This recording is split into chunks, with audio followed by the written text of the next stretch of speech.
What's up mga kabrad, kain tayo. May sopas na naman ako. Oh, sopas sila. Hindi ko alam kung nasan si Rowena at si Ate Jana.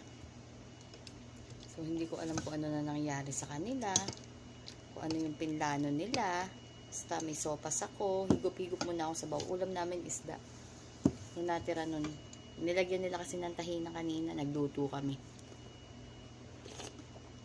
Higop muna ako ng sabaw habang wala sila. So, yan. Sopas. Parang ang tagal ko na rin din nagsopas kasi. Ikaw ba din kasing busy?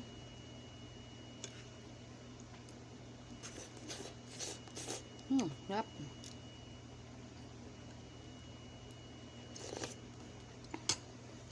Siyempre, kasi maraming paminta.